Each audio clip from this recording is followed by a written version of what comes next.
Veg cutlet செய்கிறத வந்து ஒரு நிமிஷத்தில் கடகடன்னு சொல்லி முடிச்சாச்சு. அது சில பேருக்கு விலங்கில்ல போல் இருக்குது. அதனால் நல்ல ஃபுல் லென்த்தாக ஒரு வீடியோ போட சொல்லியிருந்தவ கிளியராக, அதனால் போட்டிருக்கிறேன். அதுக்கு 3 பெரிய உருளைக்கிழங்கு எடுத்து நல்லா அவிச்சிட்டு மசிச்சு வச்சுருக்கிறேன். அதோட 2 பெரிய வெங்காயம், 2-3 பச்சை மிளகாய், கருவேப்பிலை, ஒரு பூடு, ஒரு சின்ன துண்டு இஞ்சியை நல்லா இடித்து வச்சுருக்கிறேன். அதோட ஒரு கேரட் துருவி வச்சுருக்கிறேன். இவ்வளவுத்தையும் இப்போ இந்த மசிச்சு வச்சுருக்கிற உருளைக்கிழங்கோடு சேர்த்து மிக்ஸ் பண்ணுவோம். அவ்வளவுத்தையும் அதுக்குள்ளே சேர்த்துட்டு தேவையான அளவு கொஞ்சமாக உப்பு, அதோட இந்த கரண்டியால் 1 கரண்டி கோதுமை மாவு எடுத்துருக்கிறேன். இந்த குட்டி கரண்டியால் 2 டேபிள் ஸ்பூன் அளவுக்கு கார்ன்ஃப்ளோர், அதாவது சோள மாவு எடுத்துருக்கிறேன். இவ்வளவுத்தையும் சேர்த்து நல்லா மிக்ஸ் பண்ணி விடுங்க. நல்லா எல்லா பக்கமும் உப்பு மா எல்லாமே நல்லா சேர்கிற மாதிரி ஃபுல்லாக கையால் பிணைஞ்சு நல்லா மிக்ஸ் பண்ணி விடுங்க.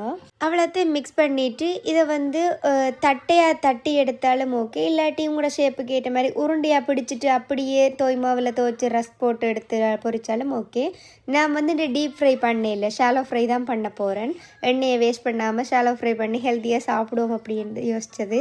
அதனால் வந்து நான் இந்த மாதிரி தட்டி எடுத்துருக்கிறேன். இப்போ ஒரு சின்ன பவுலில் கொஞ்சமாக கோதுமை மாவு சேர்த்துட்டு அதுக்கு தேவையான உப்பையும் சேர்த்துட்டு நல்லா தண்ணி விட்டு கட்டி இல்லாமல் ஓரளவு திக்கில் கரைச்சி எடுத்துக்கொள்ளுங்க.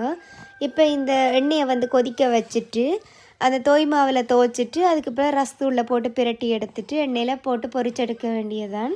இந்த மாதிரியே எல்லாத்தையும் செய்து பொரிச்செடுத்துக்கொள்ளுங்க. இந்த கட்லெட் ரெசிபி போடுறதுக்கு கொஞ்சம் இல்லை நிறையவே லேட் ஆகிடுது, கொஞ்சம் பிஸி ஆகிட்டேன். கட்டாயம் ட்ரை பண்ணி பார்த்துட்டு எப்படி இருக்குன்னு சொல்லுங்கள். பாய்.